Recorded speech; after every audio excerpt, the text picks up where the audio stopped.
বিসমিল্লাহির রহমানির রহিম। সুপ্রিয় দর্শক, আপনারা সবাই কেমন আছেন? বিশেষ করে আমাদের ফেসবুক বন্ধু এবং ভার্চুয়াল ওয়ার্ল্ডে যত মাধ্যম আছে, সকল মাধ্যমের সুপ্রিয় বন্ধুগণ, বিশেষ করে আমাদের মানবাধিকার সংগঠন হিউম্যান রাইটস রিভিউ সোসাইটির দেশে এবং বিদেশে মানবাধিকার নেতৃবৃন্দ, আপনাদের সবাইকে জানাচ্ছি আন্তরিক প্রীতি এবং শুভেচ্ছা। আমরা আজ মানবাধিকার সংগঠন হিউম্যান রাইটস রিভিউ সোসাইটির ঢাকাস্থ প্রধান কার্যালয়ে এক জরুরি বৈঠকে মিলিত হয়েছে। তো বিষয়টা একেবারেই এটা নাটকীয়তা যে আমরা আমার পাশে দেখছেন যে আমারই শরীর হিউম্যান রাইটস রিভিউ সোসাইটির একজন রিপোর্টার, একজন কর্মী, মানবাধিকার কর্মী। তো 2016 সালে জি স্যার, 2016 সালে চট্টগ্রামে তিনি আমাদের সংগঠনের একটা শাখা অফিস সেখানে গড়ে তুলেছিলেন, যেটা চট্টগ্রাম ইপিজেড সংলগ্ন। তো নানা কারণে আসলে আমরা যেখানে আছি আমাদের উপর প্রচুর দায়িত্ব আছে, সবার উপর। আমি শুধু আমার কথা বলি না, যেমন হারুনুর রশিদ সাহেব, ওনার উপরও অনেক গুরু দায়িত্ব আছে। যেমনিভাবে আমরা পরিবার পরিজনকে পরিচালনার জন্য একটা বিশাল দায়িত্ব থাকে, তেমনিভাবে আত্মীয় স্বজনের সাথে সম্পর্কের বিষয়গুলো থাকে, সামাজিক যোগাযোগের বিষয়গুলো থাকে। বিশেষ করে আমাদের যে সামাজিক কার্যক্রম, অনেক মানুষ আছে দুনিয়াতে শুধু নিজের কথাই চিন্তা করে, তাদের হিসাবটা কিন্তু আলাদা। আবার কিছু মানুষ আছে দুনিয়াতে, তাদের সংখ্যা অনেক কম, যারা নিজেদের কথা মোটামুটি চিন্তা করে, আবার অনেক সময় নিজের কথাও একেবারে বাদ দিয়ে অন্যের কথাই বেশি চিন্তা করে। তার মানে অন্যের বিপদ আপদে ঝাঁপিয়ে পড়ে, অথচ হয়তো নিজের পরিবার না খেয়ে আছে, অর্থ কষ্টে আছে, নিজের ঘরটা ভালো নাই, কিন্তু মানুষকে অবহেলা করতে পারে না। চলার পথে যে মানুষটা পঙ্গু, যে মানুষটা প্রতিবন্ধী, যে মানুষটা নিঃস্ব, যে মানুষটা বুক ভাঙ্গা, হৃদয় ভাঙ্গা, এভাবে হাজারো মানুষ রয়েছে যারা কি কোথাও হয়তো বা চায় না, কিন্তু আবার তারা বুঝে কাদের কাছে চাইলে কাজ হবে। জি স্যার, এটাও আমরা দেখি। আমি মনে করি সবসময় যে এই 20টা মানুষ আমার সান্নিধ্যে আছে, তাদের পুনর্বাসন হলে বোধহয় আমি কিছুটা রিল্যাক্স পাবো বা আমার দিকে তাকাতে পারবো, কিন্তু আসলে এটা হয়ে ওঠে না। পরে দেখি যে এই 20 জনের সমস্যার সমাধান হলে বাকি 40 জন কিন্তু সিরিয়াল ধরে। তো এটা আলহামদুলিল্লাহ আমরা সেভাবেই আসলে জীবনকে নিয়েছি, আর সেভাবেই এতটা বছর আমরা পথ পাড়ি দিচ্ছি। তো হারুনুর রশিদ সাহেব অত্যন্ত মানবিক, যেটা ওনার সামনে বলা ভালো হলো যে অত্যন্ত মানবিক, অত্যন্ত কঠোর পরিশ্রমী এবং মানুষের জন্য তিনি ভাবেন। তো আমাদের হচ্ছে কি যে আমরা যে সাংগঠনিক কাজগুলো, দেখা গেল যে হয়তো আমাদের কিন্তু পরস্পর ঐক্যের অনেক সময় অভাব হয়ে যায়। যেমন আমরা একটা গ্রুপ সিস্টেম করে হয়তো আমরা এগোতে চাই, গ্রুপের মধ্যে হয়তো 2টা ভাইরাস ঢুকে গেলে গ্রুপটাই নষ্ট হয়ে যায়। আবার অনেক সময় দেখা যায় যে সরাসরি কোনো প্রতিষ্ঠানের হেডের সাথে কাজ করলে সেখানে ক্ষতিগ্রস্ত হওয়ার সম্ভাবনা কম থাকে তুলনামূলক।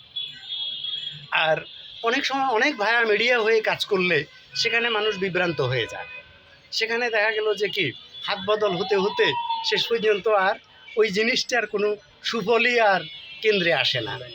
তো আমরা হারুনুর রশিদ সাহেব খুঁজতে খুঁজতে খুঁজতে খুঁজতে আমাকে সেজে হারিয়ে ফেললাম 2016 সালের পর থেকে। আজও তিনি খুঁজছেন, আমিও খুঁজছি একজন প্রিয় মানুষ, একজন আত্মার মানুষ, যে আজকে আমাদের দেখা হলো সে 2016 সালের পর। আলহামদুলিল্লাহ, আল্লাহর কাছে লাখো কোটি শুক্রিয়া। তো এটাও আমরা যে আল্লাহর কাছে শুক্রিয়া জানিয়েছি এই কারণে যে আল্লাহ যা করেন মঙ্গলের জন্য করেন। অনেক সময় আমাদের অনেক বড় ধরনের ক্ষতিও হয়ে যায় আমরা কিছু কিছু কাজ করতে গেলে, সেটাও আল্লাহর হুকুম, এবং সেটাও আমরা যদি ধৈর্যের সাথে মেনে নেই সেখানেও একটা সুফল পাওয়া যায়। যেমন এখন আমাদের বানভাসী মানুষ, তাই না, বন্যা দুর্গত এলাকাগুলোতে অনেক কষ্টে আছে মানুষ। আমরা হিউম্যান রাইটস সিভিল সোসাইটির মাধ্যমে কিছু সংখ্যক ত্রাণ নিয়ে তাদেরকে ভালোবাসা দেওয়ার চেষ্টা করেছি, কিন্তু যেটা অপ্রতুল, কারণ আমরা মানবাধিকার সংগঠন হিসাবেও স্বেচ্ছাসেবী, আবার মানবাধিকার কর্মী হিসাবেও স্বেচ্ছাসেবী।